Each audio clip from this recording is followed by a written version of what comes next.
Corona से ठीक होने के बाद भी हमला, घातक वायरस का ये कैसा बदला?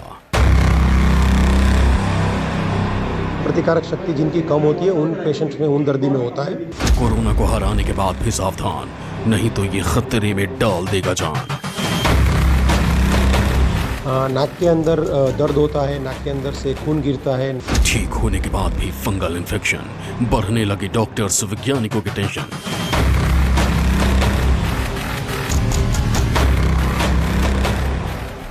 चौबीस घंटे के अंदर हो सकता है ब्रेन डैमेज, महामारी में सामने आई डरावनी इमेज। म्यूकोरमाइकोसिस जो रोग है वो सबसे पहले नाक और साइनसिस में स्प्रेड होता है। आंख और नाक के पास दर्द के संकेत, ठीक होने के बाद भी जानलेवा अटैक।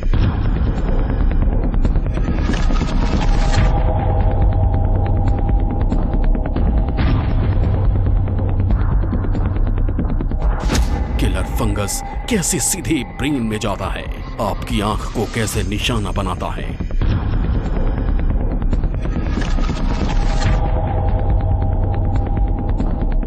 आंख में सूजन आती है, आंख से पानी गिरता है, आंख में दृष्टि में कमजोरी होती है। कोरोना के बाद कैसे फैल रहा है म्यूकोरमाइकोसिस का खतरा?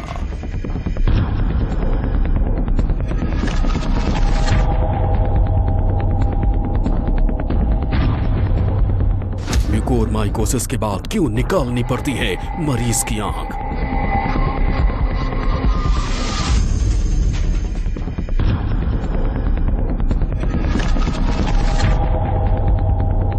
फंगस क्यों बनाता है जानलेवा दबाव? क्या लक्षण, क्या उपाय, क्या बचाव?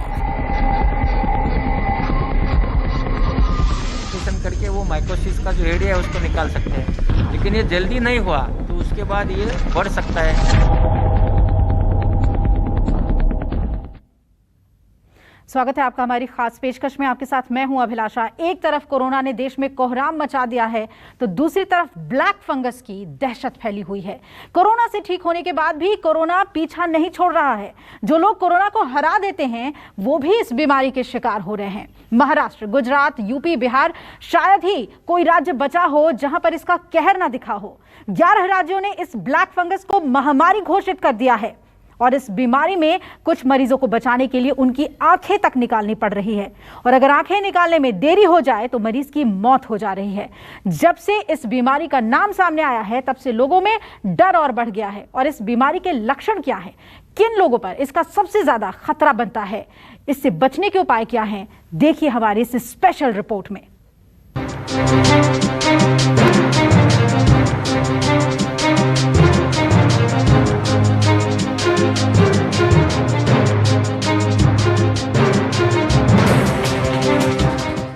देश के डॉक्टर और वैज्ञानिक अभी कोरोना चुनौती से ही जूझ रहे थे कि एक और चुनौती ने दस्तक दे दी है,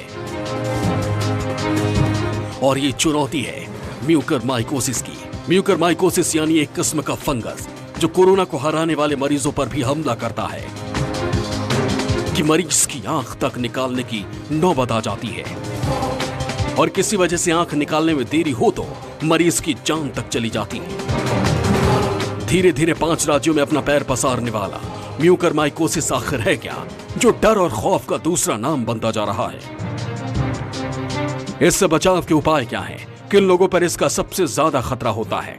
अगर किसी को म्यूकोरमाइकोसिस हो जाए तो क्या करें और क्या ना करें, ये आपको बताएं। उससे पहले आपको बता दें कि सबसे हैरान करने वाली बात यह है कि कोरोना से ठीक होने के बाद भी मरीज को अपनी चपेट में ले रहा है। ये म्यूकोरमाइकोसिस करके एक फंगस का इन्फेक्शन है। जनरली ये रोग प्रतिकारक शक्ति जिनकी कम होती है उन पेशेंट्स में, उन दर्दी में होता है। अभी अभी कोरोना और डायबिटीज़ की वजह से जिन लोगों को तकलीफ हो रही है उनमें ये बहुत ही जल्दी फैल रहा है और बहुत ही चिंताजनक स्तर से इसका प्रमाण बढ़ रहा है। सबसे पहले जान लीजिए म्यूकोरमाइकोसिस है क्या। डॉक्टर्स के मुताबिक ये फंगल इन्फेक्शन है, उन पर असर करता है जो किसी बीमारी के शिकार हैं। सांस लेने पर फंगल के कण फेफड़ों पर बुरा असर डालते हैं। म्यूकोरमाइकोसिस नाक और आंखों से होता हुआ ब्रेन तक पहुंचता है। ये जनरली हमारे नाक से शरीर के अंदर प्रवेश करता है। नाक के अंदर दर्द होता है, नाक के अंदर से खून गिरता है, नाक के अंदर नाक बंद हो जाता है, जाम हो जाता है। आँख, नाक के आसपास का विस्तार, दांत है, मुंह है, उसके ऊपर दर्द होने लगता है। आँख में सूजन आती है, आँख से पानी गिरता है, आँख में दृष्टि में कमजोरी होती है, आँख में दर्द होता है, सर में दर्द होता है। ये सब उसके लक्षण हैं। वैसे तो कोरोना के पहले फेज में इस बीमारी के बारे में बहुत जानकारी नहीं मिल पाई थी, लेकिन कोरोना के दूसरी लहर में इसके केस अधिक सामने आ रहे हैं। सबसे ज्यादा जरूरी है इसके लक्षण के बारे में जानना और उसके उपाय करना। आंख, नाक के आसपास दर्द और लालपन, बुखार, सिर दर्द, कफ, सांस लेने में कठिनाई, रक्त के साथ उल्टी, मानसिक स्थिति में बदलाव, नाक बंद, गलों की हड्डियों में दर्द, चेहरे पर एक तरह का सूजन, दांतों में दर्द, कमजोरी और छाती में दर्द, सिर में दर्द होना, एक तरफ सिर में दर्द हो रहा है। उसके अलावा हैवीनेस हो जाएगी सिर में, ठीक होने के बाद की बात बता रहे हैं। फिर उसमें बुखार कंटिन्यू हो सकता है, फिर से बुखार शुरू हो जाए। फिर नेजल, नाक में सूखापन, और अगर कालापन दिखता है तो बिल्कुल सस्पेक्ट करना चाहिए और इमीडिएटली उसकी बायोप्सी वगैरह करा के जांच होनी चाहिए। फिर एक तरफ का फेस सुन्न भी हो सकता है इसमें, और एक तरफ के पलक पे और आंख के नीचे स्वेलिंग आ जाती है। तो इसमें आंख के पीछे जो टिश्यूज होते हैं वो इफेक्ट हो जाते हैं, और एक पलक गिर जाता है जिसको हम टोसिस कहते हैं, कि एकदम पैरालिसिस हो जाती है। ब्लरिंग ऑफ विजन शुरू हो जाता है, जिसमें आपको 2 डिप्लोपिया हो सकता है, ब्लरिंग हो जाती है। इसका मतलब है कि आंख के पीछे ऑर्बिटल म्यूकोरमाइकोसिस हो रहा है। डॉक्टर्स के मुताबिक कोरोना ठीक होने के बाद ये फंगल इन्फेक्शन पहले साइनस में होता है और 2 से 4 दिन में आंख तक पहुंच जाता है। इसके 24 घंटे के भीतर ये ब्रेन तक पहुंच जाता है, इसलिए मरीज की आंख निकालनी पड़ती है। साइनस और आंख के बीच हड्डी होती है, इसलिए आंख तक पहुंचने में 2 से ज्यादा दिन लगते हैं। आंख से ब्रेन के बीच में कोई हड्डी नहीं होने से ये सीधे ब्रेन में पहुंच जाता है। अगर ये रोग इस स्टेज पे, अगर साइनस वाले स्टेज पे अगर हमने उसको कंट्रोल नहीं किया है तो वो आँख के पिछले हिस्से में, यानी कि रेट्रोबर्बल स्पेस में स्प्रेड होने की संभावना रहती है। और अगर ये रोग आँख के पिछले के हिस्से में स्प्रेड होता है तो आँख में जो लक्षण देखने को मिलते हैं वो है पलकों का नीचे आ जाना, आँख का गोला बाहर आ जाना, आँख की रोशनी कम हो जाना, आँख में डबल दिखना, आँख में दर्द होना, ये सब लक्षण के साथ प्रेजेंट होता है। कई बार अगर पेशेंट का रोग बहुत ज़्यादा स्प्रेड हो गया हो तो हमें आँख का गोला निकालना भी पड़ता है, क्योंकि अगर हम आँख का गोला ना निकालें तो ये ब्रेन में स्प्रेड होने की संभावना रहती है, और अगर ब्रेन में स्प्रेड हो तो पेशेंट की मोर्टालिटी यानी कि पेशेंट की मृत्यु की संभावना बहुत ज़्यादा बढ़ जाती है। ब्लैक फंगस का सबसे ज्यादा असर महाराष्ट्र और गुजरात में देखने को मिल रहा है। हालांकि एमपी और यूपी में भी कुछ केस सामने आए हैं। अब सबसे बड़ा सवाल यह है कि आखिर किन लोगों पर इसका सबसे ज्यादा खतरा है, जिन्हें अपना शिकार बना रहा है।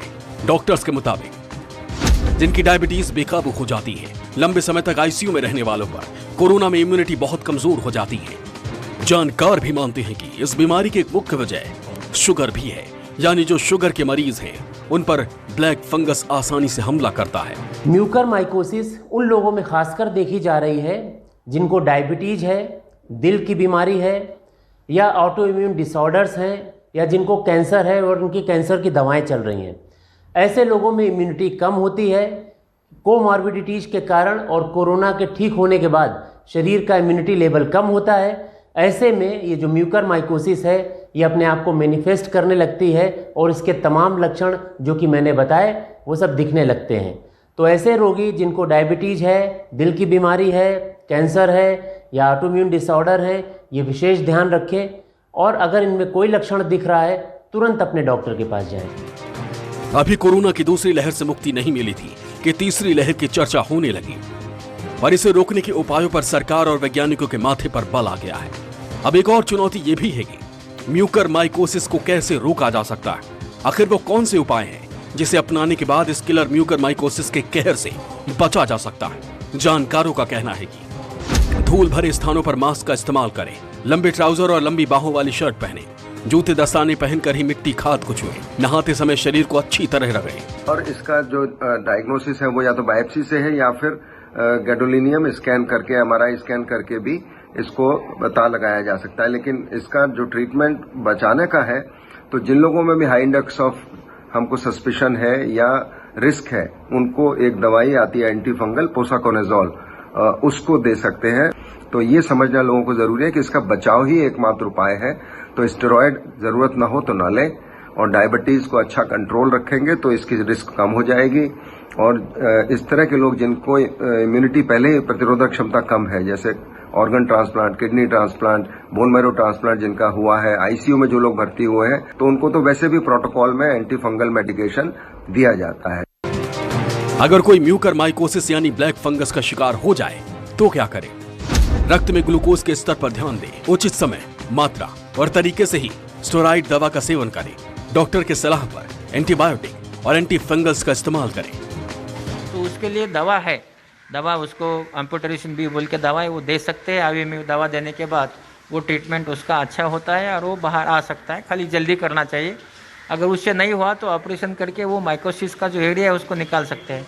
लेकिन ये जल्दी नहीं हुआ तो उसके बाद ये बढ़ सकता है और ब्रेन तक जा सकता है, उसको अवॉइड करना चाहिए। ब्लैक फंगस के लेके टास्क फोर्स के गाइडलाइन में ऐसा है कि उसका पहले तो प्रिवेंशन करें। इसके लिए जो स्टेरॉइड का अपन यूज़ कर रहे हैं उसका गार्डेड यूज हो, जो हाँ जरूरी है वहीं स्टेरॉइड दिया जाए, उसका डोज भी कम दिया जाए।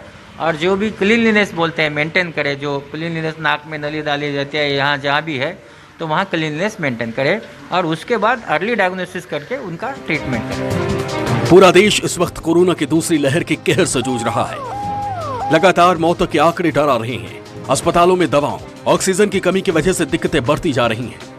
ऐसे में ब्लैक फंगस ने लोगों को और डरा दिया है। लेकिन हमारी सलाह है कि आप हरगिज घबराएं ना।